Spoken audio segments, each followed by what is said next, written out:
Good evening, everybody. Good evening to all the people.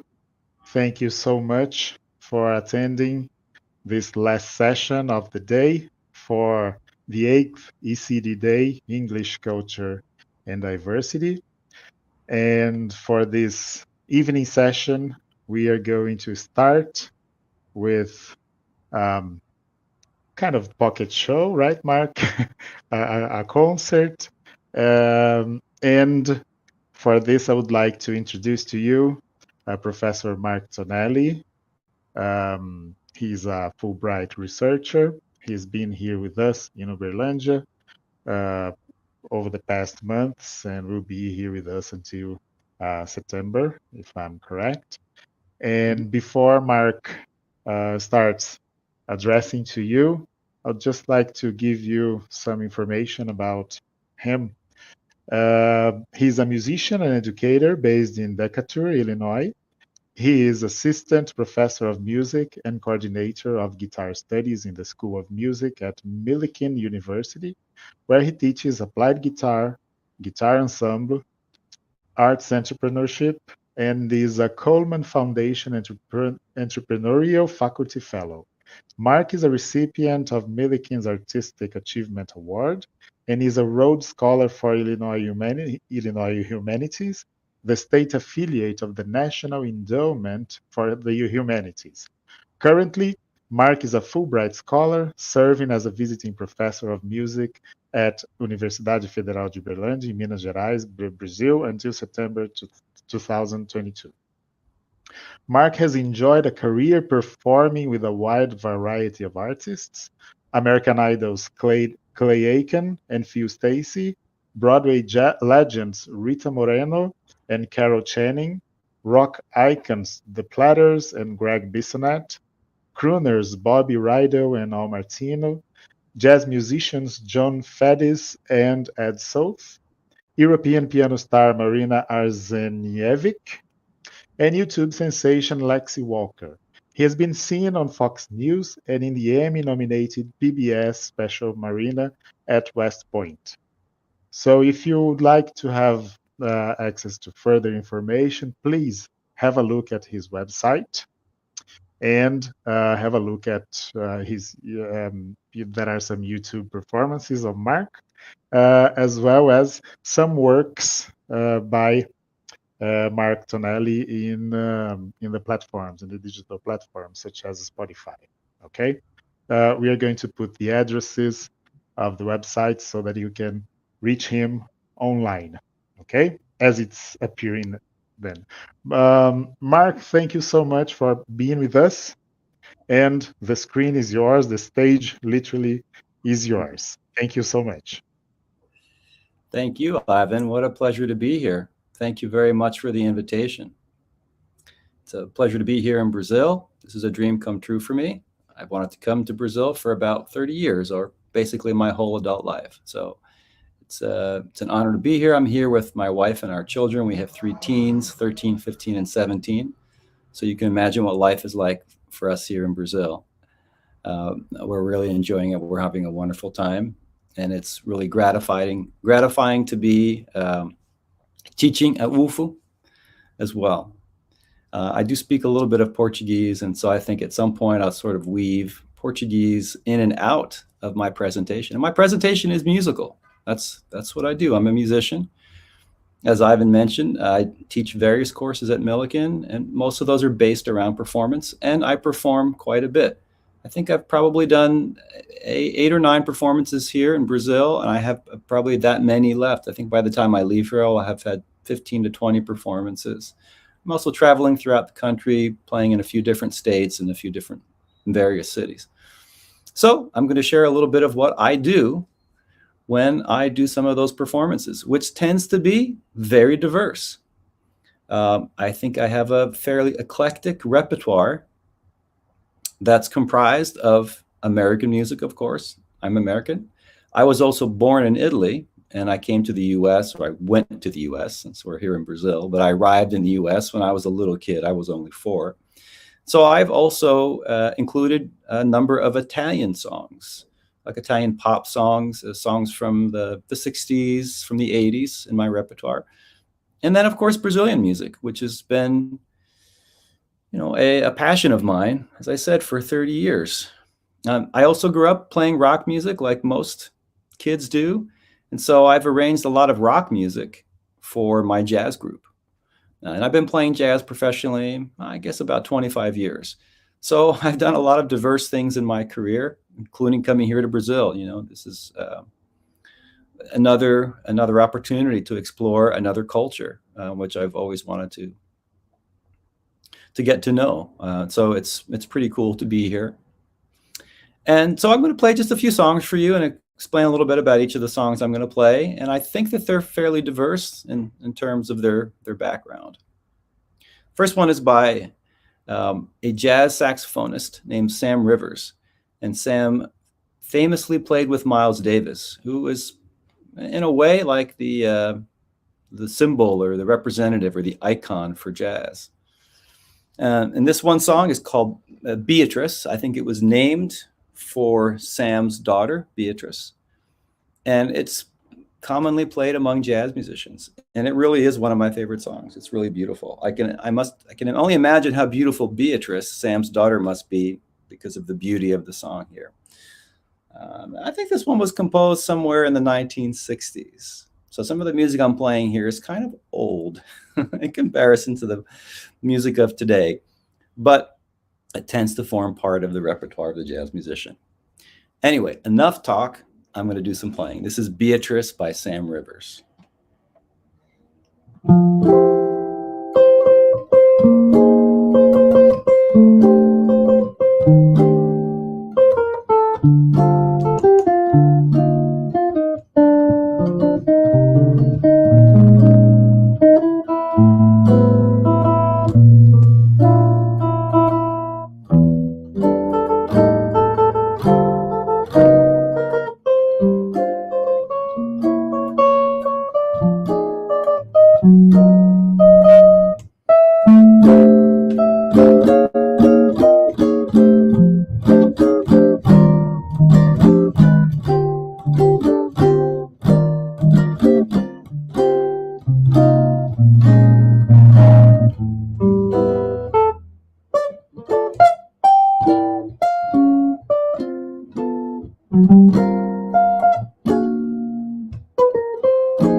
É isso, Beatriz de Sam Rivers.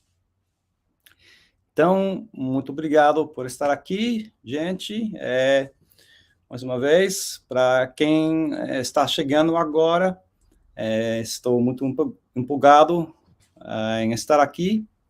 É uma honra estar aqui no Brasil e participar desse evento, dessa conferência, com um tema bem importante, bem interessante, bem relevante, e para mim é um privilégio estar aqui participando e tocando música para vocês.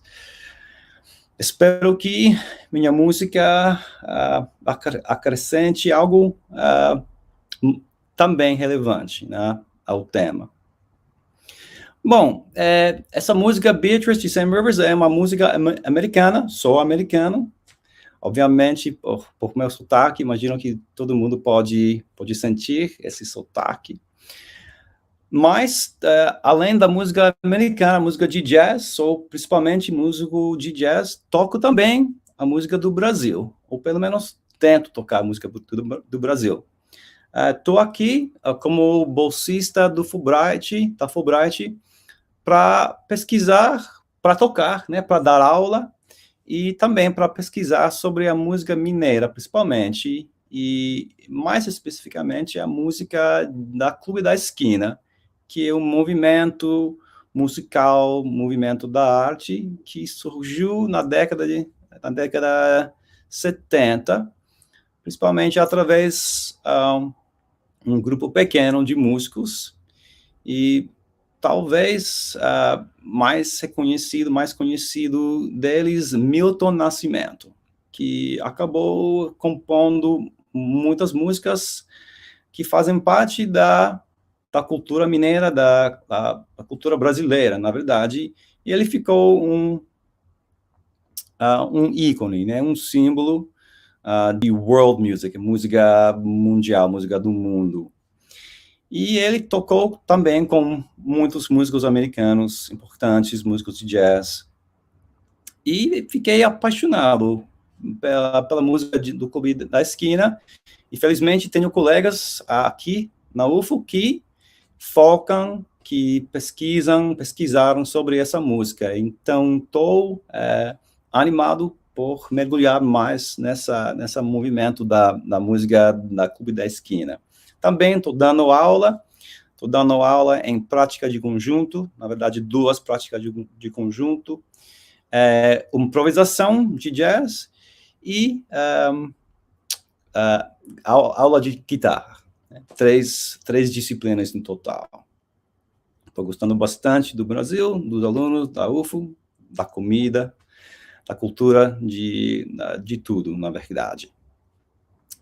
E falando da música brasileira, vou tocar uma música. Tenho várias aqui escritas nas minhas notas e estou pensando em qual tocar.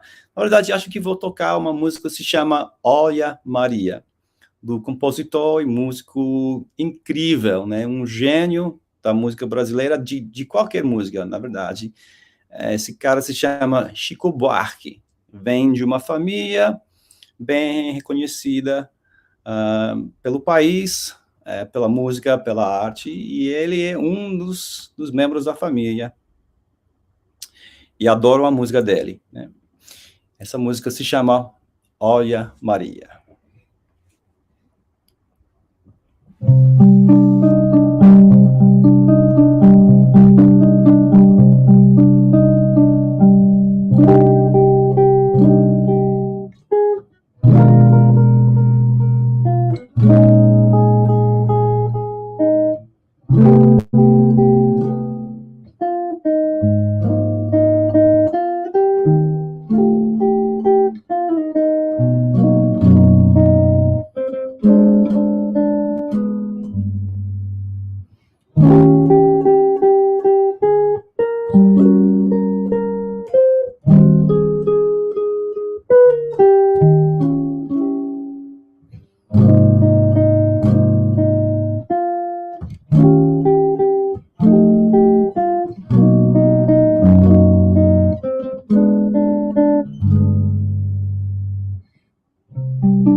Muito obrigado. Thank you very much. Once again, it's a real pleasure to be here. And I'm going to play one more song for you. I played an American song by a jazz composer. Then I played a Brazilian song by a Brazilian composer. I'm going to go back to the music of America, but this time I'm going to play a song by more of a composer than a musician. In fact, the first song I played, Beatrice, was by a musician who was also a composer. This last song comes from the American Tin Pan Alley tradition. Tin Pan Alley is an actual place. It's a street in New York City where in the 1930s primarily, and in the 1940s, composers worked in a building or in several buildings that lined the street. And the reason the street was called Tin Pan Alley is because as you walked by, you could hear the composers plinking out their compositions on the piano. And so it sort of sounded like somebody banging a pot, banging a tin pan. And so it got this nickname of Tin Pan Alley. And many of the songs that emerged from that era and from that street, from those composers that not all of them worked on Tin Pan Alley sort of just became a moniker or a name for that era of music. But many of the composers did work on Tin Pan Alley. The point is that many of these songs have become standards, part of the repertoire of the Great American Songbook, as it's sometimes called. And so many of these songs were sung by people like Frank Sinatra and Tony Bennett and Perry Como and Doris Day and many of the singers of sort of the golden era of the crooners in the United States. And they continue to be sung today by vocalists, by singers, and by other jazz musicians. They're beautiful compositions. They have very clever lyrics. A lot of them were part of musicals, or they were just sold as sheet music. And before radio and TV, people would go out and buy the sheet music and sit around the piano with their family and sing these songs. These were the pop songs of their day, of the 30s and 40s. Of course, by the 40s, we had radio. We even had, did we have TV by the 40s? I better not say either way, because I don't actually remember the date that the TV came out. But anyway, the point is that many of these songs were the pop songs of their day, and they have sort of become part of the fabric of American music. And they're sung by every imaginable style of musician: country musicians, pop musicians, rock musicians, jazz musicians, blues musicians. They have formed part of this great American songbook. So this one I'm going to play is called Like Someone in Love. And often the themes of these songs have to do with love, because especially if they're connected to a show, the song might have something to do with the show. It might tell part of the show, tell part of the story of the show. But if not, love is something that everyone can relate to. As diverse as we are around the world, wherever we're from, I think that love is one of the common denominators that links us. And so I think that's a theme that people can relate to. So many of these songs of the Tin Pan Alley era had love somewhere in the title. And often, as you look at the title, you wonder what the song's about, because it has kind of a little clever title. And then you read the song and you read the lyrics and you realize that the title has been used in a very clever way in the song, in a way that you didn't expect. And that was part of the craft of these composers, was to write beautiful music and then pair it with pair it with lyrics that, make you think about that you weren't expecting, that, or kind of bring a smile to your face. And so that was the genius of these songs, and they continue to endure to this day. So for the last song I'm going to play, this is Like Someone in Love by the legendary composer Jimmy Van Heusen, who wrote so many of these beautiful Tin Pan Alley songs. Like Someone in Love.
Thanks very much. Muito obrigado.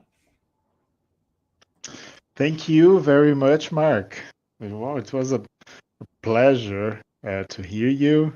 I was here, um, tripping somehow because, these songs are very touching and catching, right? We have here some comments. Fred Lee said that this was a good choice for the last song, right? He loves this song. And Thank you.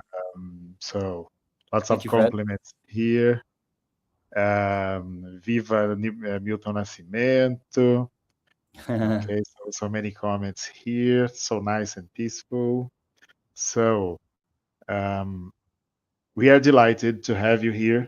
It's indeed a gift that we have you here at the university, and I'm gonna be eternally thankful for you you know, to having accepted playing for us tonight. Okay, thank you for your time, your disposition to be here with us. Okay. Thank you very much for having me.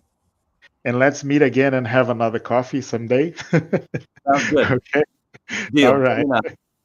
Combinado. Muito bem. Muito obrigado, Mark. Thank you so much. Prazer por meio. Muito bem. Até mais. Boa noite, todo mundo. Boa noite. Boa noite. Bem, muito bom, né, gente? Muito, muito legal. Well, so now we are going to, after this beautiful concert, I'm going to call to stage the members of our last roundtable session, Professor Cielo Griselda Festino, and also Professor Claudia Nigro. I would like to,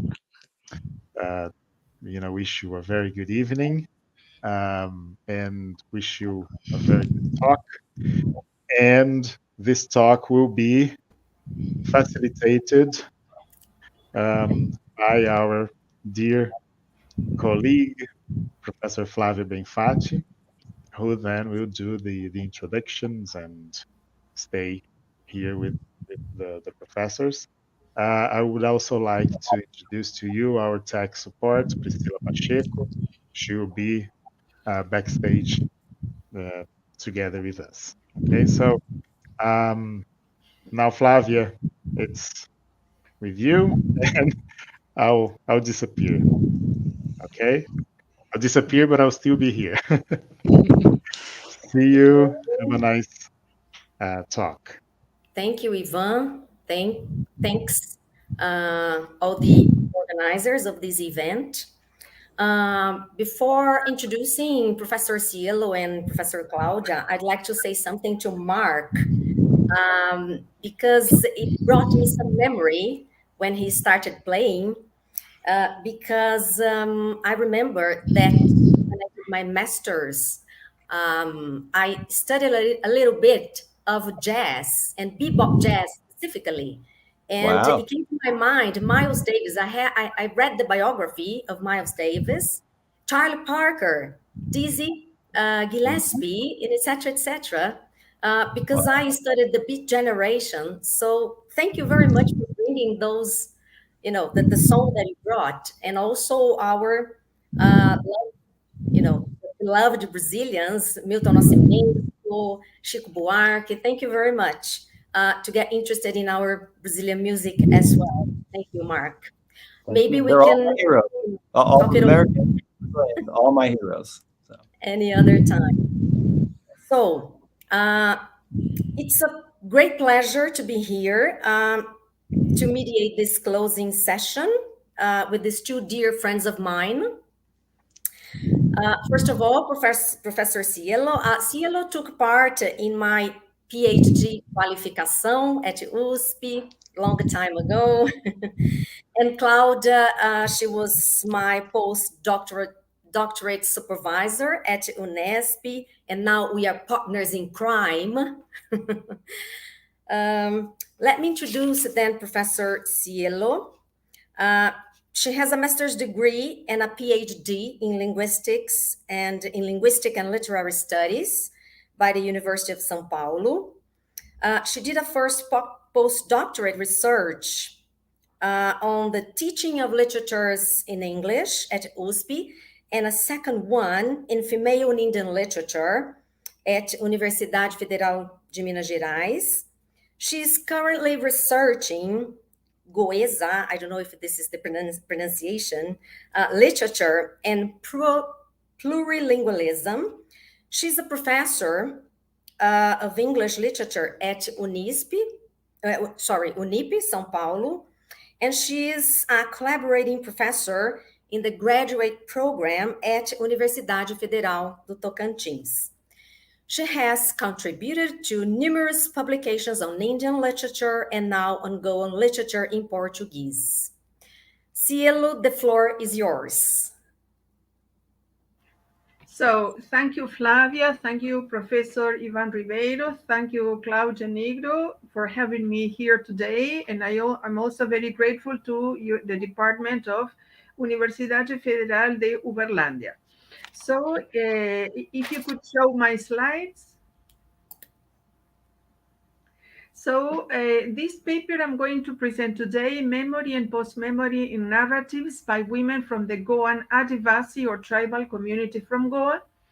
I wrote this paper together with Professor Andrea Matos from Universidade Federal de Minas Gerais, and this is part of my research in the Pensando Goa project, a singular library in the Portuguese language about the literature in the Portuguese language in Goa, a former colony, Portuguese colony in India. And this paper is, or this presentation is dedicated to the memory of Professor Alito Siqueira, 1955-2019, from the University of Goa. And you will see why this paper is dedicated to him. So the term post-memory, yes, it was created by Marianne Hirsch, 1996, for whom it refers to the experience of those who grow up dominated by narratives that preceded their birth. In this presentation, the term is used to refer to the post-memories of the so-called tribal or Adivasi community from Goa, Portuguese colony in India from 1510 to 1961. These Adivasis consider themselves the first inhabitant of this Indian state and also the first inhabitants of India. Adivasis have been historically marginalized, and in Goa they are considered as being part of the Bahujan Samaj, which the Goan critic Parag Parobo has defined as a conglomeration of low-caste people more than a monolithic group. Precisely, the narrative To Gauda or No to Gauda, 2015, by the Goan writer Favita Diaz, portrays the predicament of the members of many Gaudas, one of the Adivasis communities from Goa. In it, Favita Diaz finds herself at a crossroads in terms of her identity. She says sometimes she regrets having discovered her tribal identity as a Gauda, but recognizes it has turned her into someone new. And she says, I wish I had not discovered my tribal identity and faced such a situation. But this fact has actually shaped me into something different. It has changed me into a new person, a person with a new set of questions that requires new answers. In this context, this presentation will focus in particular on the narratives from the Adivasi community of Goa, Velips and Gaudas, written by women scholars during a postgraduate sociology course at the University of Goa with the guidance of Professor Alita Siqueira, first published in the blog Hankol. In Konkani, it means Who Am I? Researching the Self, and then in an e-book of the same name. We contend that the best way these women authors found to deal with discrimination was by publicly acknowledging their cultural identity instead of veiling it, as their parents as well as members of the community at large had done in order to avoid discrimination. In the foreword to the blog, Favita Diaz points out that each story of Hong Kong is more inspiring than the other. A unique aspect of this work is that these are life stories of the writers themselves. This makes it even more valuable. Every story highlights some kind of injury, whether due to caste discrimination, gender discrimination, class, language, family, etc. The stories have the capability of touching the reader's deep-rooted and hidden feelings of pain. And they are more impactful because they come from those who have experienced the pain and have struggled with it. Like the first Indian women writers, in order to narrate their stories and that of their communities, some of these Adivasi authors use an autobiographical style that Smith and Watson, 2010, define as life narratives. Acts of self-representation of all types and in different media that consider the life of the speaker as its main subject, whether in written, performative, visual, filmic, or digital form. In other words, the term life narratives refers to autobiographical acts of any kind.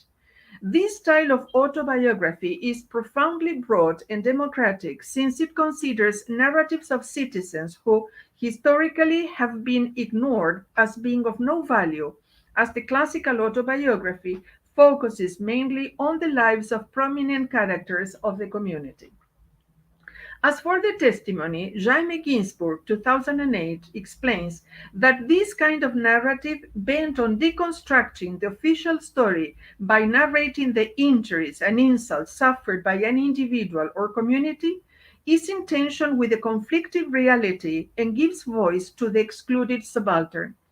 Rather than being generalizing and homogenizing, the testimony is against official discourse and articulates specific cultural positions that go against any kind of authoritarian attitude.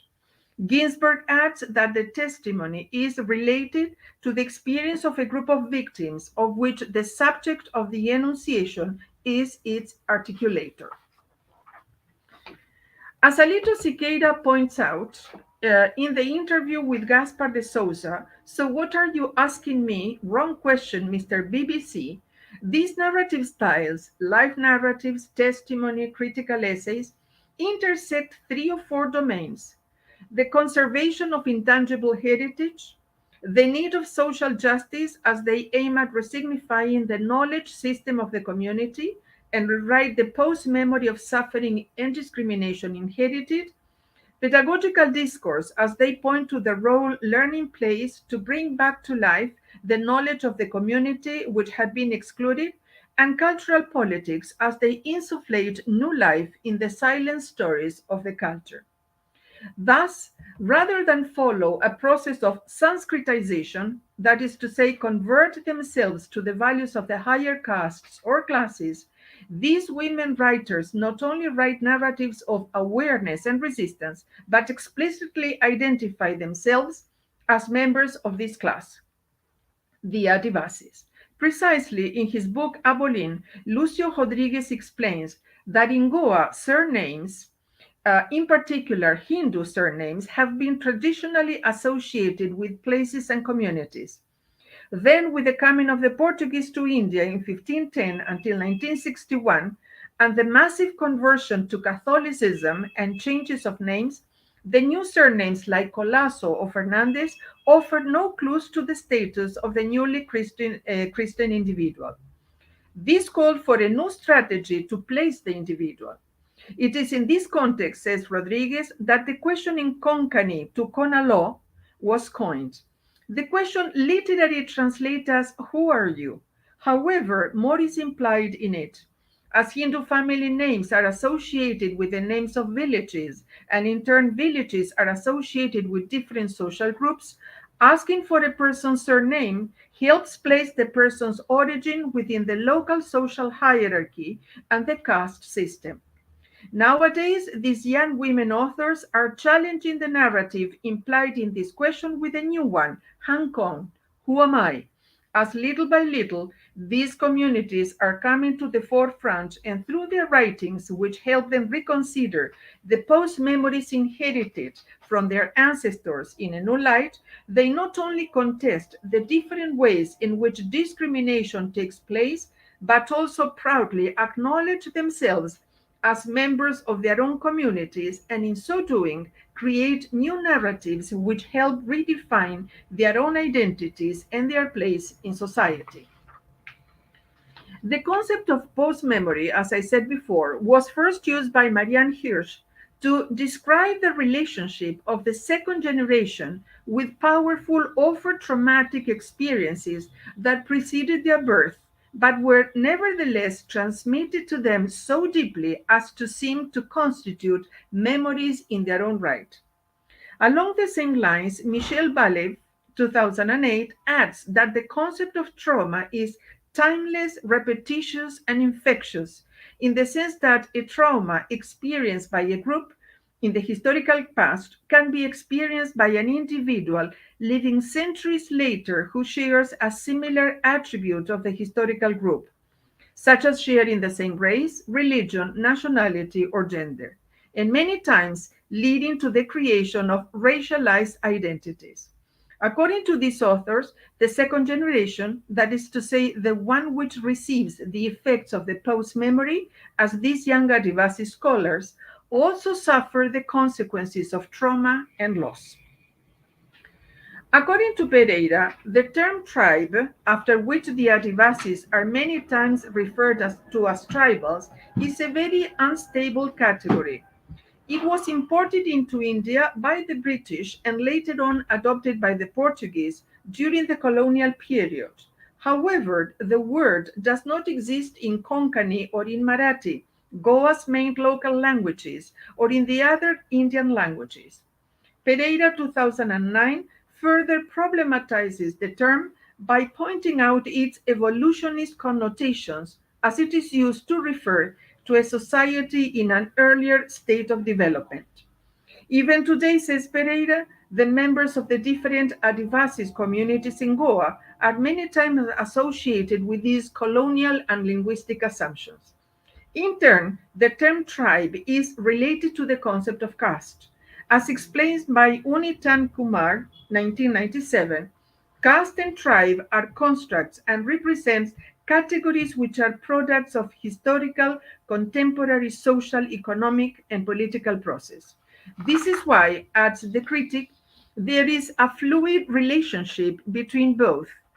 Regarding the different Adivasis of Goa, Pereira explains that though socially they follow the caste organization in administrative terms, they are classified as scheduled tribes, officially recognized tribes by the Indian government for economic and educational benefits.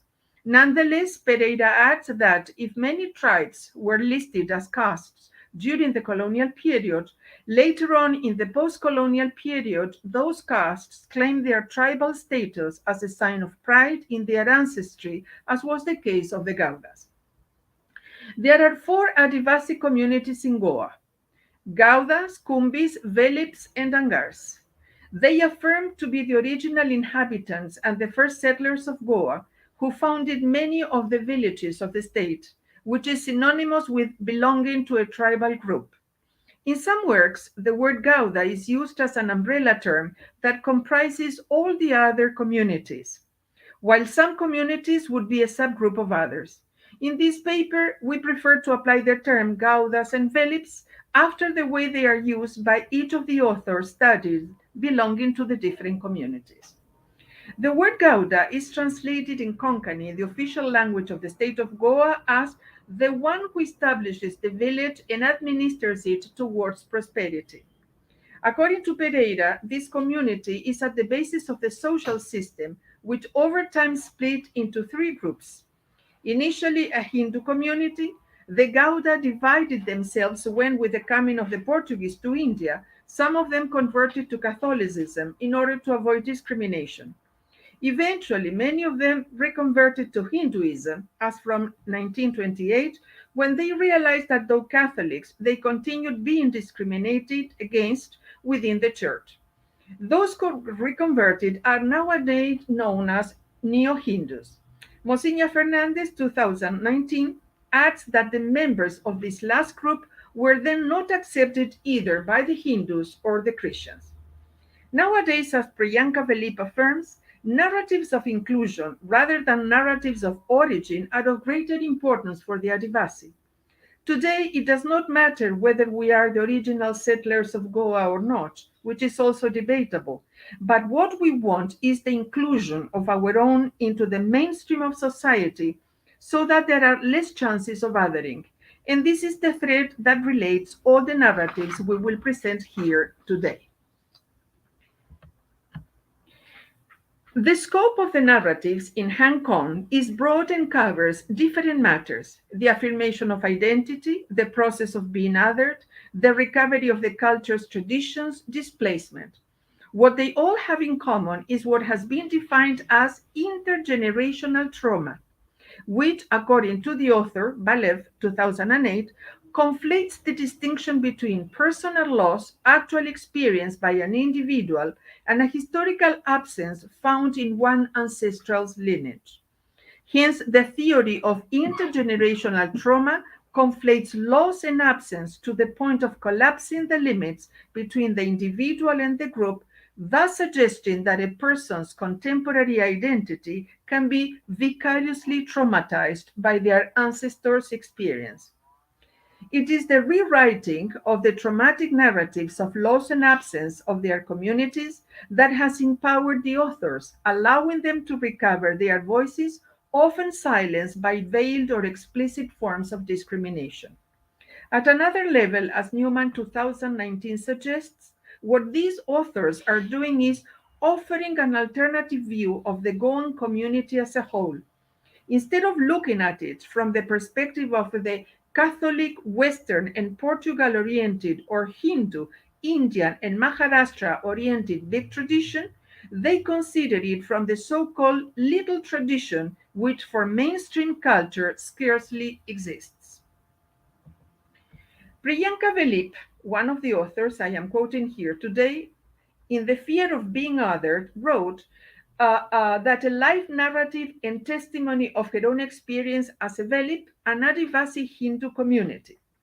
In this narrative, Velip is bent on deconstructing the image, past and present, of her own people received from historians who have recorded in written form the oral history of her culture.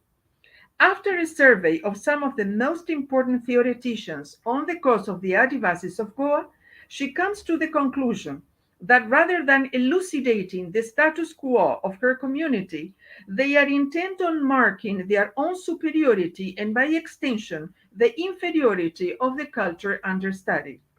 For Priyanka Velip, this helps explain why, though the Velips are considered among the original settlers of Goa, and therefore have the first right to define themselves as Goan, and while their culture and ritual dress define them as Goans, they still hide their Velip identity as well as their customs to the point that their community might lose its uniqueness. As Velip goes on to explain, the problem lies in the way in which the symbols of their identity have been historically used to other their community. Their dances and even the way of tying the sari, the latter paradoxically a mark of Goan identity, have been used to stigmatize the tribal communities. While the Adivasi identity is used for the benefit of Goan tourism, Goa is a famous tourist destination in India and abroad. There is no real interest in the Velips or a desire to include them in the mainstream of Goan society. So much so that they prefer to deny them to the point of endangering their own cultural identity. And she says, what if after another 20 years, a child of this changing community asks about our past? What kind of customs, rituals, dress, food habits were there? By that time, we could possibly have lost our oral history, and the last source would be only the books. Then what? If parents told their children to refer to those history books, what impression would that child have regarding his own community? This is the imaginary question I have posed for my study. What then would be the fate of the future generations of Velips? The manner in which she, as well as many Adivasi women authors, has found to deal with this situation is by writing back. In other words, by deconstructing the intergenerational identity received through the recreation of new narratives that might help future generations read their past from a different perspective. Such is the purpose of all the narratives in Hang Con, Who Am I, Researching the Self. In the particular case of Priyanka Velip, her own narrative is an appeal to the members of her community, as well as Goans in general, to resignify the Velip culture, tradition, rituals, and festivals regarded as entertainment or an instrument of leisure or of joy. This is so, Priyanka Velip adds, because many Velips do not know the true knowledge behind them. As she concludes, if we get this true knowledge about our culture and our tradition, then we will get true joy. Also, Mocinha Fernandez, in her narrative Where Have All the Songs and Rituals Gone, associates the genres of life narrative, as she writes about her own community, the Gaudas, testimony, since in order to discover why many traditional songs and dances have disappeared or are on the brink of disappearing, she interviewed many members of her community and critical essay, as this genre gives her the necessary distance and breadth to reflect on her own subject of analysis. If the first two genres help her relate aesthetic to ethics, the third one brings her discussion into the field of civil rights, as Ginsburg points out, and contributes to answering the research question which guides her book. What do our people remember of their past, particularly of the ritual practices and songs that were performed until recently, and why do some people want to forget them? We identify ourselves by our name, our community, our religion, our ritual, our language, our music, and our songs, and so on. All these are markers of our identity, but do we always identify ourselves with these markers? Fernandez contends that those who occupy a position of privilege in society feel proud of their past and the history of their community. Contrary to that, those who have suffered discrimination, as would be the case of the members of the Gauda community, at the hands of the people of a higher caste, many times prefer to reject their own past. When Fernandez interviewed the villagers at the local village of Ambelin to learn about rituals and songs, many times they would be hesitant to speak about them. Fernandez both understood and knew from experience their conflict. If, on the one hand, the culture of the Gaudas had to be remembered and preserved, on the other hand, by sticking to it, they faced exclusion. Remembering and forgetting are a part of human nature, but we do not forget things that are unique to us. Sadly, the Gauda people of Ambelin do not want to remember their past. Even if they remember it, they do not want to express their feelings about it, as they many times manifest it. In my search for the songs of the past, says Mozinha, I asked two persons if they could remember and sing them. One man happily said, yes, but the other said, why do you want those old things? I do not remember anything. Even the aged Vodil Caitu Fernandez rejected his past. I know, says Mozinha, that he knows many songs, as I have often seen him singing them. Once I had seen him singing when the fishermen caste people came to Peda with their meal, but he too refused, saying, do all people sing songs? In other cases, as also discussed by Priyanka Velip, several of the people Fernandez interviewed would replicate in their answers the received image that many of their songs and rituals represented an uncivilized stage of Goan culture, and therefore they should be better forgotten. So Mozinha says, when I asked Javelin Fernandez why she thinks people have forgotten everything, she replied, everything is changed and civilized. I asked her whether in the past people were not civilized. Her words were, in olden days, we were considered as very low caste people in society, but today we are all equal. For some of the interviewees, denying their own past and symbols of identity, not only by performing jobs other than those allotted to their community, but also by changing their style of dressing, was the right path to follow in order to be treated on an equal basis and be included in the mainstream of their culture. According to Javelin, says Mozinha, today Gauda boys work on ships like the boys of other castes. Like caste people, our Gauda boys also go for fishing, and many have bought land like others. We have left our traditional dantule, that is to say, the traditional sari of the Gauda people, and now we are wearing saris like others, and we have become like them. Like Priyanka Felipe, then, Mozinha Fernandez also rewrites these narratives of her own people by giving a thorough account of all the songs and rituals that have historically distinguished her community. For Newman, for Newman 2019, some communities, as would be the case of the Gaudas, derive important aspects of their identity and images of themselves and their past from festivals. As Fernandez also contends, festivals are at the basis of the history of her community, guarded in the memory of her elders. And the best way to overcome the negative intergenerational post-memory associated with them is by rewriting them rather than reducing them to oblivion. According to Hirsch, children of immigrants, such as herself, feel forever homeless. They remain always marginal or exiled, always in the diaspora. She adds that post memory is a powerful form of memory precisely because its connection to its object or source is mediated not through recollection but through imaginative investment and creation. That is, the second generation cannot really remember the places, but try to fill in their memories with imagination and creativity, departing from their ancestors' stories.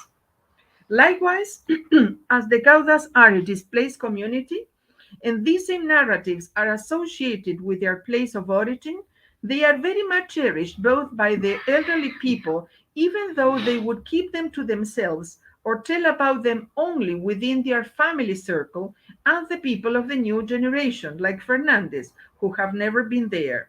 As Newman explains, village origin can be as strong a source of bonding as religion or caste. Rather than a definite place of origin or the actual moment where her parents came to Goa, what Fernandez could visualize in a more concrete manner in her parents' narratives are the dancing and singing performed in their village of origin, Kazra. In general, they are life cycle rituals that mark some of the most important events in the family life of a community: pregnancy, birth, marriage, and death. They are also the rituals of the man, that is to say, the sacred place of the community, where all the Gaudas used to meet to sing and dance and pray before the Portuguese arrived and replaced it by the village square around the Catholic Church. Not only that, but also many times prohibited these same songs and dances in order to impose the Portuguese language and culture. As such, the Gauda songs and dances constitute the history of the community. This is why Fernandez devoted herself to compiling these songs, which accompany marriage. They are called airs. I'm going to show them in a minute. According to one of the persons interviewed, nowadays many women refuse to sing airs at weddings because the singers are mocked by their own people, or because even the bride and bridegroom do not want to be associated with these traditional customs. So she told me, tells Mozinha, of an incident in which two Gauda women sang airs at one of the chapels of Ambelin. While they were returning after the event, two men from the other caste commented mockingly, "These mothers sang airs and went off. That is why we do not like to sing," said Zina. "Forget about those airs," the young Gauda couple who were about to marry said. "We do not want anyone to sing airs for our marriage." As Fernandez concludes, many Gauda people are giving up their songs and rituals because they associate them with a painful history of discrimination, which has been passed on from one generation to the next, to the point that this traumatic experience has been decisive in the identity formation of the community. Fernandez, however, as the other authors in Hong Kong, rather than affirming this received narrative of shame and repression, has written back not only by collecting and transcribing the songs and rituals of the community in order to show their cultural and aesthetic value, but also by having them translated into a language of wider circulation so that they will reach a broader audience, as the two airs I'm going to show you now, translated into English by Salil Chaturvedi. So one of these airs is sung to the bridegroom and says, "That jackfruit is ripe, it's covered with a basket, you have formed a newborn boy, don't forget your mother, don't forget your mother." And this is sung to the bride. "The vine is so beautiful, the flowers bloom on the chili, the mother showers her daughters with blessings, kneel down to receive them, girl, kneel down to receive them." These airs, like other folklore songs, are autobiographical because they show how a community sees itself. As folklore reveals the areas of concern of the people, Many times these narratives become a socially sanctioned outlet for wishes or anxieties individuals would not be able to express in their ordinary lives. Like a mother's fear that now that her son is getting married, he might forget her, as expressed in the air sung to the bridegroom, or a mother blessing her daughter the day of the marriage, in particular because, as it is the custom in India, brides move into the conjugal home, leaving the natal home behind, as in the air sung to the bride.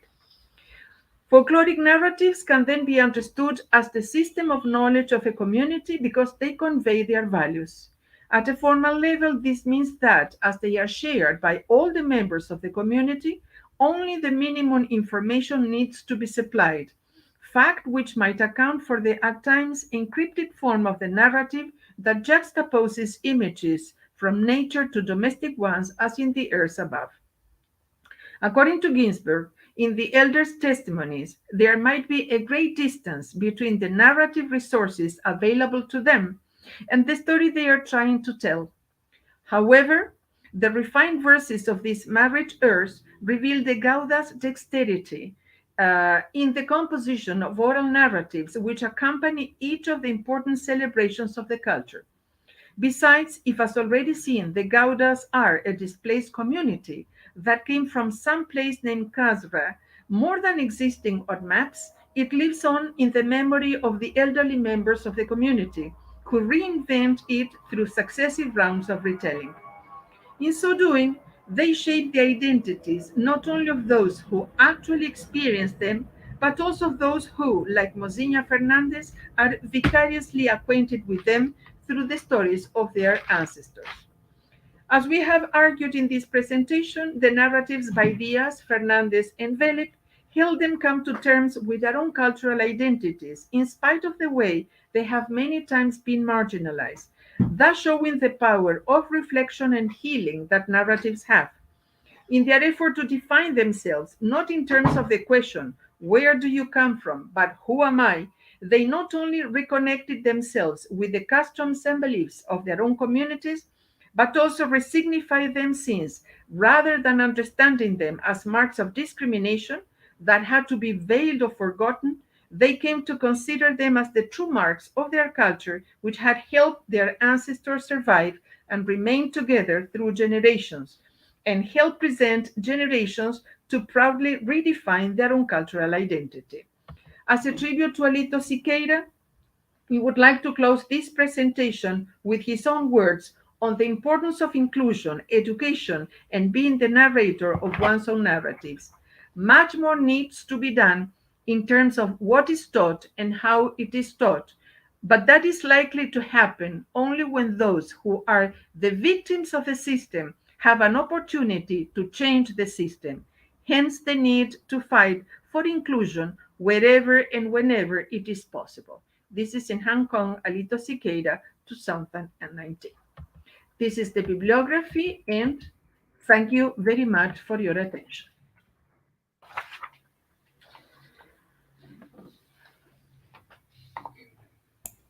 Okay, Cielo, thank you very much. Lots of food for thought. Lots of things that you have mentioned that I'd like to talk to you, but now I'm going to, so the questions will be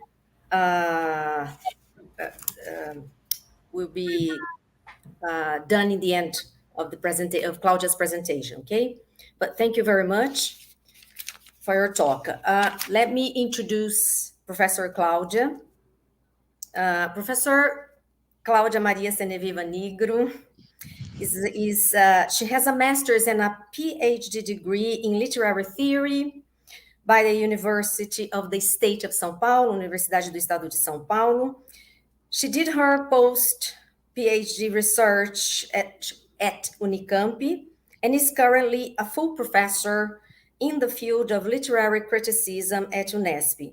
Her field of research involves the following themes: gender, race, identity, religion, translation, culture. She has published many books, articles, book chapters. She's a researcher in the graduate program at Unesp. and she has supervised many master's, doctoral, postdoctoral students. Over to you, Claudia. Thank you very much, Flavia. Thank you for your careful introduction. I would like to start by wishing you all a good, wonderful evening. A night right now, right? It is a great pleasure to publicly express my deepest appreciation and gratitude to Professor Ivan Marcos Ribeiro and all the members involved in this project for the kind invitation and welcome. Thank you very much. As you know, I'll talk about equity, gender, and race in literature. My idea is to problematize the words in the title, trying to propose a theoretical view capable of establishing correlations between gender, race, maybe class, I don't know, all the intersectionalities. Uh, my idea is articulate this gender and race studies and human rights studies. Uh, I know that you think this is strange, but let's see if it works.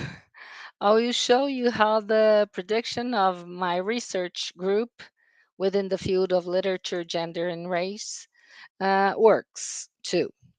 So, equity is an important word for us, and it is important to show how we work and to the world nowadays, I think. So I'll start problematizing gender. Yes, because the definition of this word can be a little problematic here in Brazil. Some researchers bring to light parts of gender significance and can make it appear to be the only one available. I'll explain. I think the reason for that can be the first appearance of the word in Brazil in Belém do Pará Inter-American Convention in 1994. It was glued to the idea of violence against women. It also can be, maybe, I don't know, because the right parties invented something called ideology of gender, which confused, disorganized, and disarranged society that turns against gender manifestations. Take as an example, for instance, and as an example, oh, I'm kind of getting uh, tired, but sorry about that. So take as an example uh, the use of the word in public schools. Teachers do not promote discussions on gender for fear of the parent's violent counterpart. Sometimes they think teachers are trying to make their kids homosexual or sexually depraved. They don't understand that the study of gender, and in studying gender, we study everybody. Yes. So they don't know the difference between gender and sex sometimes. I don't know. And in my opinion, what we study in gender is humanity. That is the right for every human being to be human. And this is not obvious. Take the origin of human rights, for instance. Some say it originated from different documents, philosophical ideas. Let's see the philosophical ideas. Timothy Alub stated that human rights are closely related to the doctrines of the pre-modern natural law of Greek Stoicism. Because in Greek times, the idea of human rights was a natural right that originated in gods. So you see that in Socrates, Plato, Aristotle. But see, they recognize the legitimacy of slavery and servitude, for example. And they leave out equity. Yes. The polis citizens, if you consider the idea of a citizen, yes, were only Greek men for upper classes. So the others were not considered people. Maybe this Greek philosophy model is the one we use in Western society. We had them in the Magna Carta and 1215. That is the document provided for the guarantee of full rights for the freemen of England by King John. Remember, John, the House of Anjou, the Plantagenet, that was after Richard Lionheart, that was very mean and bad and killed everybody, including the nobility and the gentry. So this Magna Carta was considered citizens, just the gentry above, like gentry and nobility and so on and so forth. Yes, and it was made because John abused his power, so he should not to coerce them. Yes, so free men in that contest were the men of possessions, right? In England, we also had the English Bill of Rights in 1689. That was an act signed into law by William III and Mary II, you know, the House of Stuarts, who became co rulers in England after the overthrow of King James II. This bill outlined specific constitutional and civil rights and ultimately gave Parliament power over the monarchy. See, but Parliament had men from the gentry class too. Yes, so very rich. The French Declaration of the Rights of Man and Citizen in 1789 also defined individual and collective rights at the time of the French Revolution. Liberté, égalité, fraternité for the white French men of possessions. Yes? And the US Constitution and Bill of Rights from 1791, or the American Constitution documents, those 12 amendments to the Constitution, confirm the fundamental rights of this kind of citizen that I'm talking about. So it guarantees freedom of religion, speech, press, the rights of peaceful assembly, petition, and so on and so forth, but just for men, upper class men.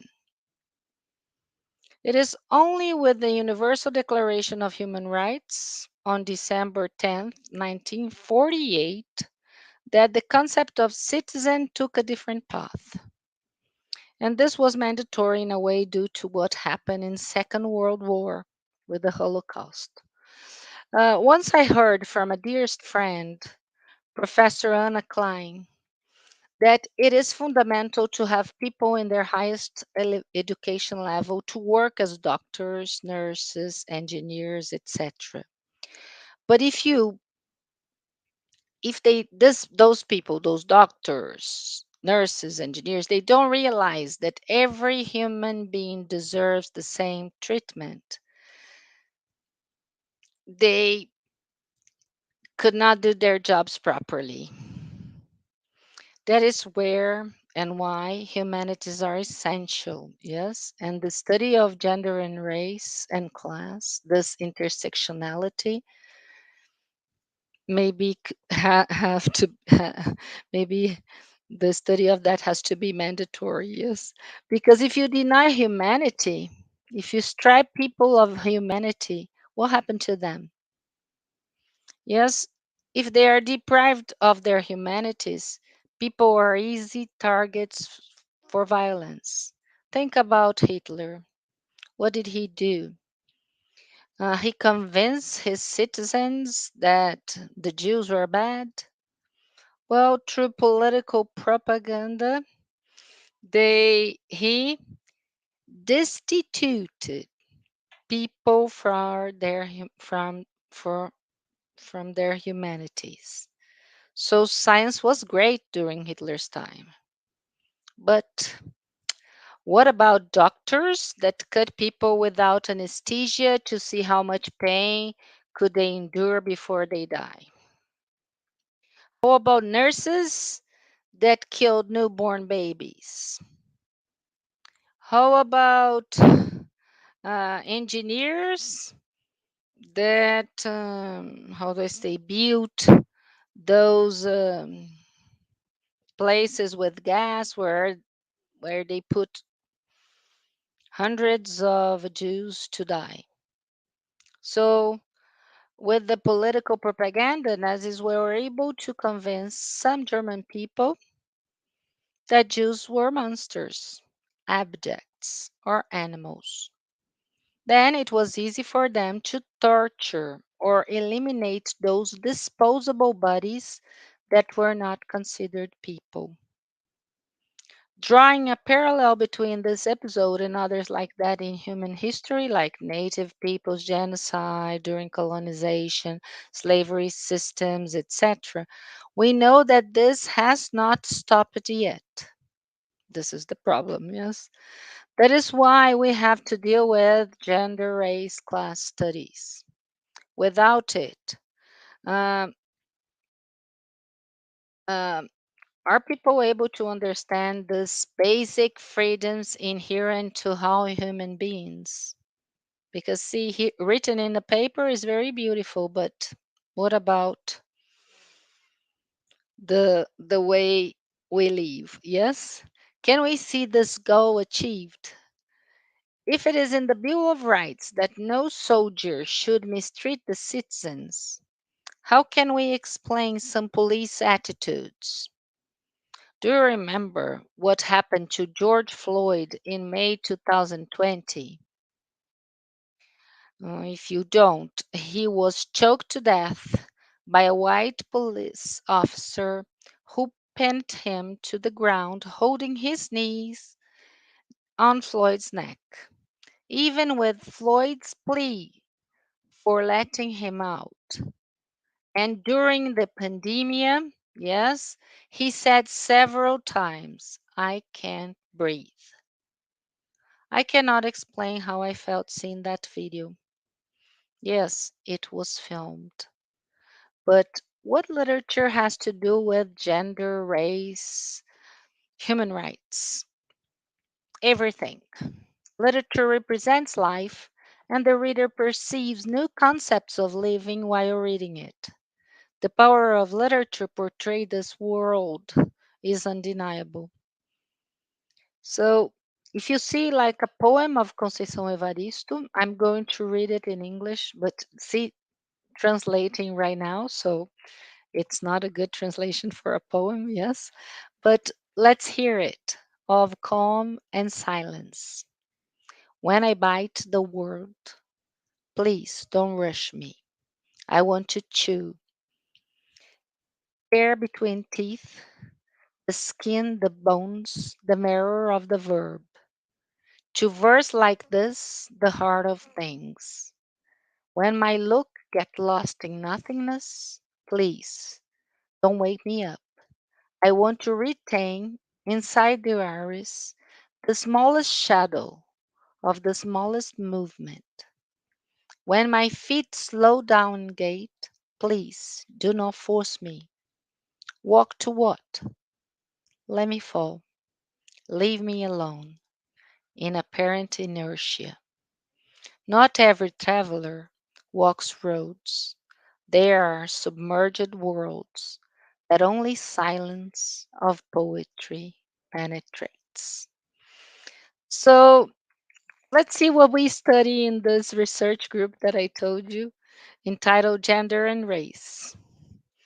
We work with poems, novels, and short stories like that I've just, like the poem I've just showed you, that shows different approaches to this humanity that is constantly being left apart and not incorporated in hegemonic humanity. In doing so, we expect to make this literature available for everyone, and we hope it reaches and affects the readers, making them being in the character's shoes, giving them the opportunity to read other stories. As Chimamanda Ngozi Adichie says, the danger of a single story is not only repeating the hegemonic world, but leaving behind human beings with their different tastes and desires. We have high expectations with this group that in reading this literature, readers will be in a kind of way changed. Yes. So we work with reading and we work with writing because, yes, we have writers in the group too. And we work with strategies in solidarity networks in order to contribute, bringing some different points of view in which gives the right of existence to everybody, making them seen and understood in their singularities. I'm very proud of belonging with them in this project of reading the others that were left out. I'm going to just to tell some of the names of the. We are in 20 right now, but I'm going just to say 6 names, yes, or 5 names.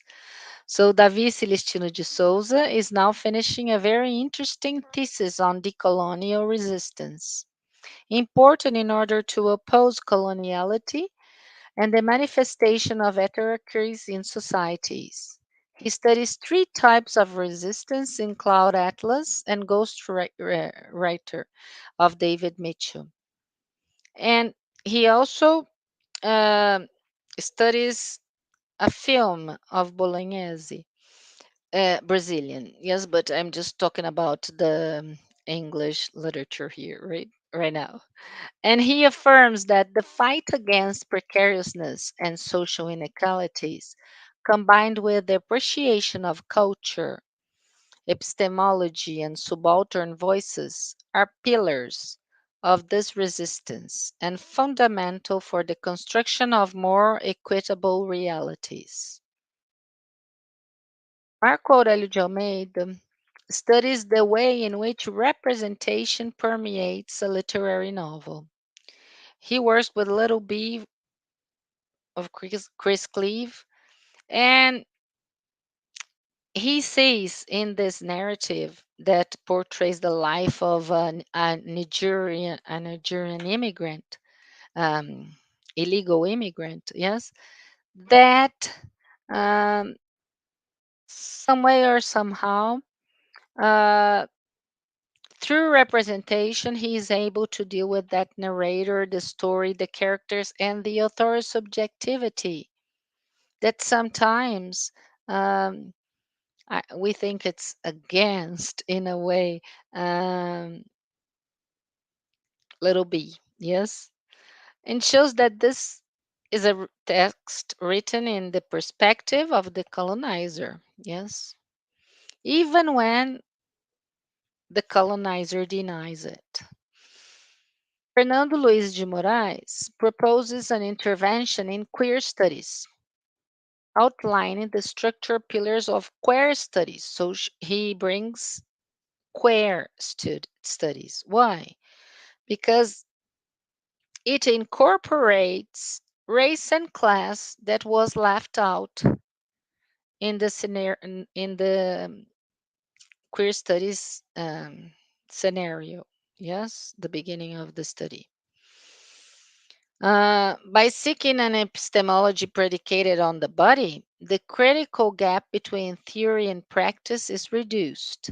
So he offers a queer reading based on Patrick Johnson's work and presents the urge for queer studies in writers like Thomas Grimes. Thomas Grimes is a North American poet.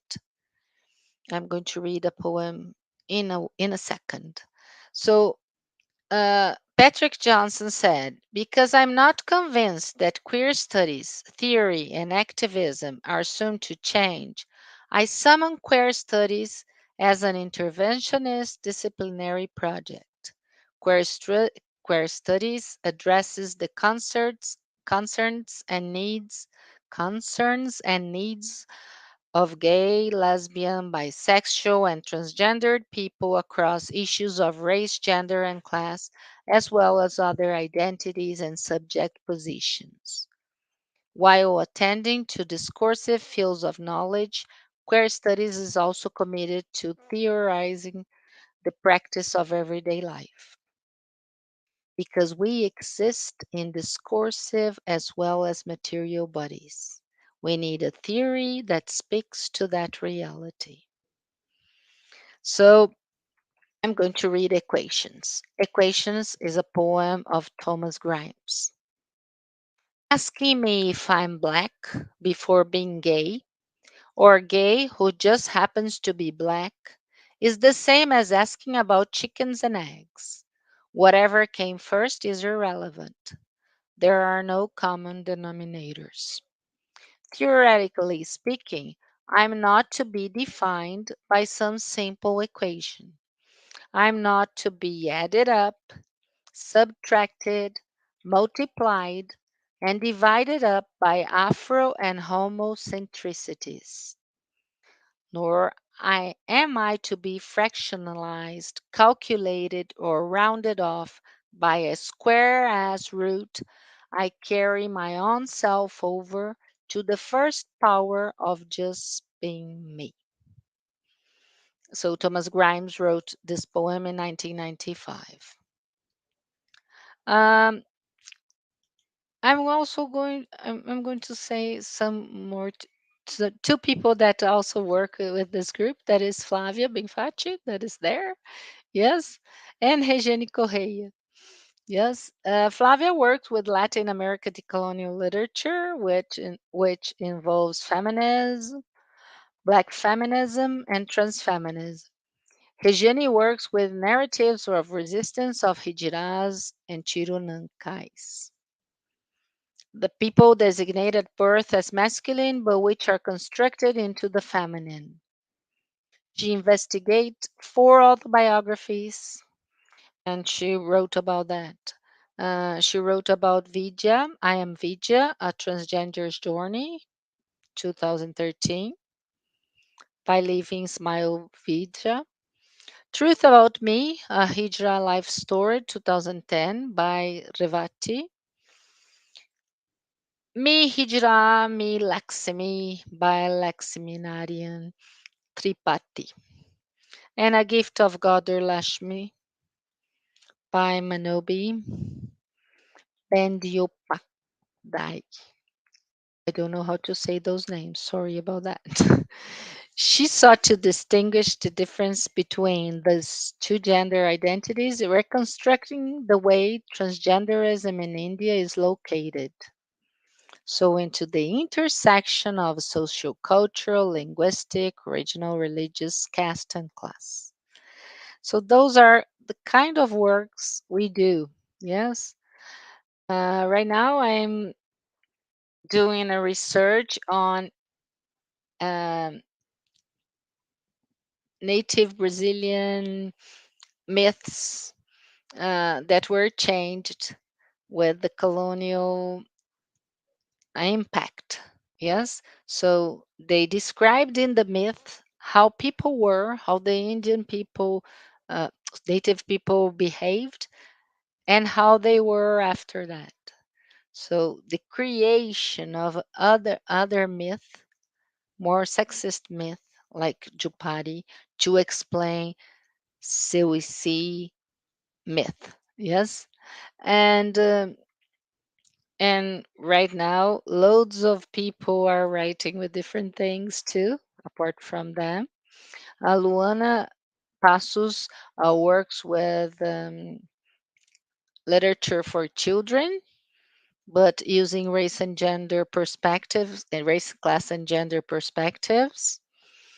Uh, and we have loads of people working in that. But I'm going to end this talk right now with a poem too, because I love poetry, short stories, novels that talk about people. Yes. But before that, I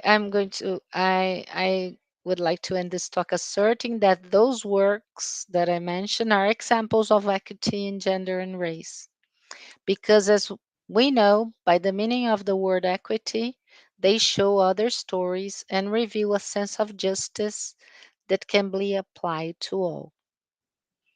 So I'm going to read a poem by Audre Lorde, and the poem is Who Said It Was Simple?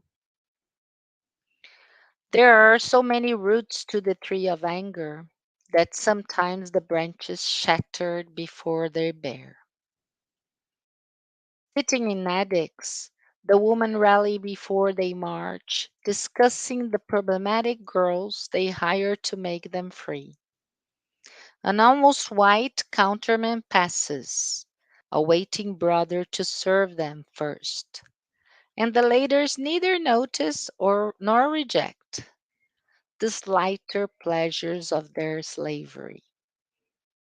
But I, who am bound by my mirror as well as my bed, see causes in color as well as sex, and sit here wondering which me will survive all these liberations. Thank you very much. I would be happy to answer any questions if you have. Thank you. Thank you very much, Claudia, Cielo. Who said it was simple? Who said it is simple? It's not simple. Cielo talked about caste, gender, language discrimination in Goa.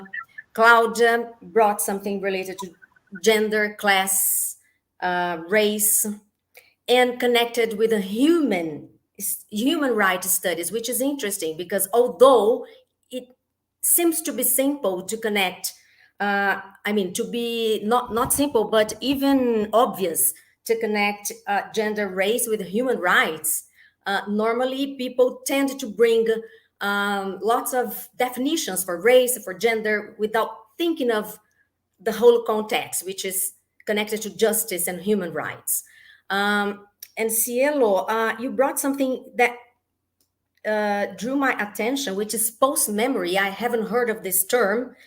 And I also work, of course, we who work with literature, we work with memory, identity, such topics. But post-memory, it's quite interesting. And it's interesting that you brought Goa because, we know that India has lots of castes, and it's quite complicated to understand what happens in those many tribes and castes in India. And Goa was colonized by Portugal. And then, as I could understand, there are lots of communities pleading for their place there. Maybe reviving or rescuing some kind of identities. But something that I want that you talk a little bit more is something that it drew my attention. One of your slides, Cielo, you mentioned something kind of a narrative of othering, and the narrative of othering, which to me implies that a person wants to assure their identity. But at the same time, you brought something really to connect or to be part of the mainstream, to avoid being seen as the othering, something like that. Could you explain, or could you say something about that? And also talk a little bit more about this post-memory related to trauma and loss, please. Well, thank you, Flavia, for your question and your interest. So first of all, I was talking about a particular group of people that are called the tribals or Adivasi. They are said to be the first inhabitants of India, if that were possible to say, that came even before the Aryans, before the Hindus. But this is an English denomination. This is the way the English organized them. Anyway, so they are many times discriminated in India because they are associated with the primitive cultures. This is why they are called tribals, but they call themselves Adivasis, which would be the political correct term. So these authors I was talking about, you saw the Portuguese names in the case of Mozinha Fernandes and Favita Diaz, because they are Catholics, or Priyanka Velip, that is a Hindu. They all belong to these communities. And today they are professors at the University of Goa in sociology. And together with Alito Siqueira, that was their professor, their Lin Mario, they had, he's a close friend, he was a close friend of Lin Mario, but he died of cancer in 2019. They had this idea that you can only reconnect to your own identity when you are not othered, but you have the chance to tell your own story. So, for example, one of the things that bothered Priyanka Velip is to read anthropologists or sociologists, even people who study literature, talking about them and turning them into objects of study. So the idea was that they would tell their own stories, so that they wouldn't be othered. Because if not, as Priyanka Velip says, when her children grow up, the image they will get of their own culture will be that they get from these books. Why? Because many times these Adivasi people, because they don't want to be othered or considered as marginalized, they refused to continue with the traditions of their communities. They prefer to hide them. But as Monsignor Fernandez did, in what way can she recover, the memory of, and then I'm going to talk about the post memory of her own people when they have been dislocated many times? Where do they come from? What is the origin? They don't know, because the places where they came from do not exist any longer. So where are their traditions in the songs, in the festivals, in the things that they can keep from the past? Why is this a post memory? Because these women I'm talking about, they are all university professors. However, they go on being discriminated because they are Adivasis. And the stories of discrimination that they suffer, they come from their ancestors. And what, for example, their parents or grandparents many times did was to hide this identity. So don't come to my wedding and sing the airs. We don't want that, because if not, they will associate us with the Adivasis. And what these women are doing is exactly the opposite. So instead of denying their origin, they go back to the origin. So this is what they do. So, okay, so we have received this inheritance, this post memory, this that our grandparents and parents lived, but instead of hiding them or having them reduced to folklore, which is what happens nowadays. So, for example, the way of tying the sari of the women in Goa comes from these tribal women, but this is taken as something folkloric. So many times these Adivasi women do not want to tie the sari in this way, because then they will be perceived as Adivasis. So, for example, this is why this Favita wrote this essay that has been translated into English, Portuguese, etc., that is, to Gauda or not to Gauda. Should I recognize my own identity or not? And so she said yes. And Priyanka Velip said yes. Well, I don't want to be other. I don't want another person to tell my story. I'm going to tell it myself. And Mozilla Fernandez, what did she do? She went back to the past. She wanted to know where her ancestors came from. And she could find that only in the songs and poems that they refused to sing. So this is interesting. Now, in this research that with Andrea, we did this work together. She brought the theories of post-memory, and I brought the experience that I was able to gather during all these 4 or 5 years of field work in Goa. And I don't want to other them, but I want to voice them, and that people know that these narratives exist, or not to give them voice, but to make them known in, I don't know, with audiences beyond India. So this is why, this is what I try to do. And I became very much interested in their narratives, because it shows you how complex a local literature is, how plurilingual, how multicultural. And that many times, even our own that we consider as being monolingual is not. When you start considering, all the different kinds of literatures and things. Yes, but this post memory that I learned from Andrea, who has even published a book on that, is this idea that you receive, like the people of the Holocaust, the ones that had their parents and grandparents who died in the Holocaust, and they have these received memories, that live with them 2 or 3 generations after. Okay, thank you very much. So when you talk about the narratives that they are writing, they are self-narratives. They're not narratives. I mean, they want to show their identities through autobiography. Yes, That's yes, the yes. first. Yes, yeah, because this is in a way, when a person starts writing, they start with autobiographies, yes? Mm-hmm. And of course, they wanted to write about themselves in order to change that question to Konalo, who are you? That says what community you are coming from, which is a way of discriminated. They wanted Mm-hmm. to change it to the question of who I am. Yes, or who am I? And I am not ashamed of being the person I am. And they write in English or they write in In both. mixed languages. They can write in English. Konkani is the official language of Goa nowadays. So they can write in Konkani or in Marathi and English. In Portuguese, no. Unfortunately, only the people from the old generation, they speak a little bit of Portuguese, but they don't speak Portuguese mainly. Now, I'm interested in knowing if they in one narrative they're Yes, yes, mixed languages. yes, yes. What you Because see. of the border thinking, I was thinking about that. Uh-huh. What you see in a place that is plurilingual like India is that you always have the presence of the other languages in different manners. So, for Mm-hmm. example, you can have a narrative written in Portuguese, but you know that the characters are speaking in Konkani. And so you will have Konkani words that appear here and there. Or you can have a narrative in English, but words in Portuguese will appear, and so on and so forth. Or in the case of the oral narratives, for example, these airs that I don't know if you saw that I put them in Konkani and in English. So Mm-hmm. whatever. They Yes. were orally in Konkani. So they were transcribed and translated into English. Mm-hmm. So these are narratives that live in different languages at the same time for different communities. That's very interesting. Thank you very much.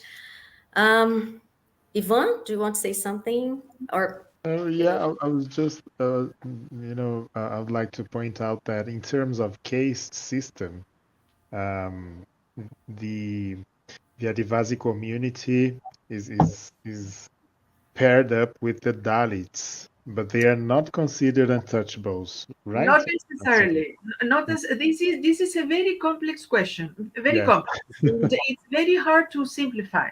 And I don't Mhm. want to simplify Yeah. because I'm afraid of saying what I shouldn't be saying. All But right. many times, caste and tribals, they are associated and they are brought together, but not necessarily it is like that, and they are not considered untouchables. However, they are discriminated. This is why Parok Parovo says that they are part of the Bahujan Samaj, a conglomeration of low caste people more than a monolithic group. So they are and they are not. And at the same time, they are part of the scheduled tribes, and they are in that way in the Indian constitution, because this is also the way to get, subsidies for studies, universities, and different kind of thing. But it's a very complex issue, and very difficult to explain. But you are right, Ivan. You are absolutely right.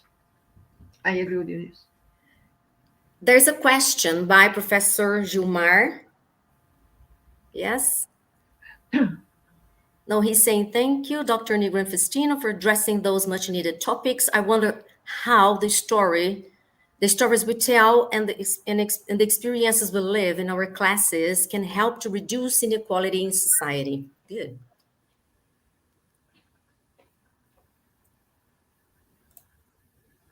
Cielo and Claudia. Yes, yes. Maybe Claudia would like to talk, and then I answer as you wish.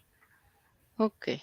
Um, well, I think literature is very important because, see, if we know just one story of some kind of society, like having the same wedding all over the world, thinking about Cielo's showing the how they say the song they sing, you're going to see that you reduce that to what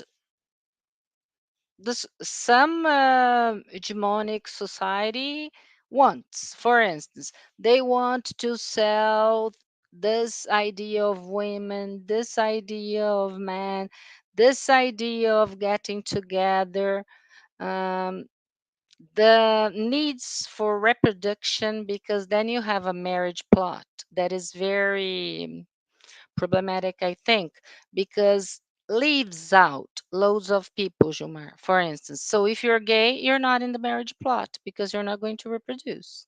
So if you are ugly, you're not in this marriage plot because it's just for beautiful people. If you are old, you're not in the marriage plot because, see, you're not. So many people are left out.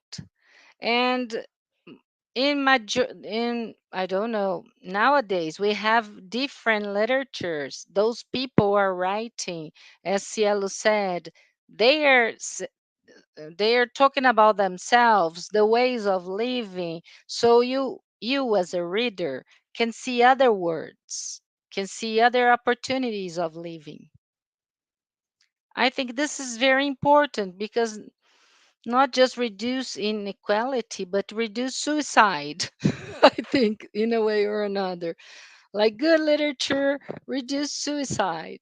Because if you've seen traumas all over the world or people that are not considered people, are you going to keep on reading the same stuff, like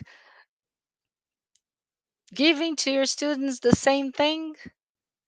So I think this kind of idea, not the idea that everybody has to be homosexual or other things like that. No, this is not the idea. The idea is respect. Yes, as we are talking about jazz and blues and other thing, a little respect. Yes. Uh, and I think literature does this in a very nice way. I think when Otávio Paz says the poet, they they don't mean to say something. Yes, you don't. It's not propaganda. Yes, because if you say I'm in favor of that and you say I'm against that, we kind of we we we are apart, even more apart than we were. But if we read a book that talks about the life of a person that is different from you see their perspective. So maybe you could understand, be affected, say, have the emotions that the other person has. So you don't make them monsters and you don't eliminate them. I think this is how you can reduce this inequality.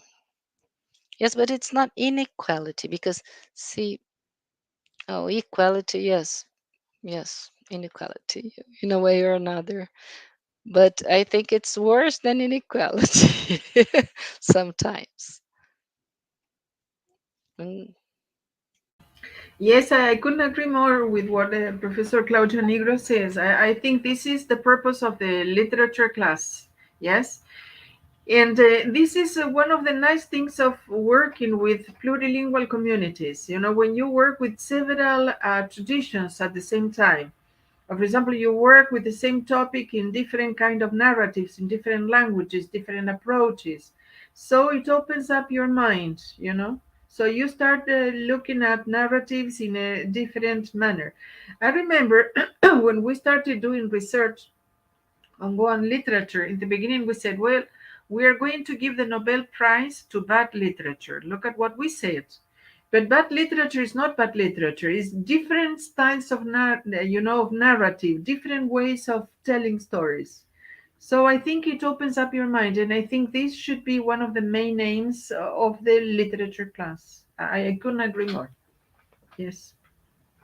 Thank you, both of you. Thank you for this debate. I think we're all dying out and we must finish. But just to finish with a sentence by Maturana, he says that we have to touch people's emocionares. I don't know if there's a word that like this one in English, but emocionar, the verb to emocionar, I think is so interesting, and literature does that. So literature has the, I mean, it has the power to deal or to touch our emocionares, and that's it. So thank you very much. Thank you very much, Ivan, for your brilliant organization and all the students or other professors on backstage. Thank you very much. Thank you, Priscilla, for helping us with this session. Thank you, Claudia. Thank you, Cielo, once again. And hope to see you all in our next ECD Day next year. And hopefully now in presence, physically, right? With a lovely pão de queijo for us to share. Yeah, that's great. Thank you Because so I'm much. hungry right now. Yes, it asks for a pão de queijo at least. Thank you so much. Be safe, and thank you for being here. I see you soon. God bless you, everyone. God bless you too, and thank you very much. Thank you very much. Bye.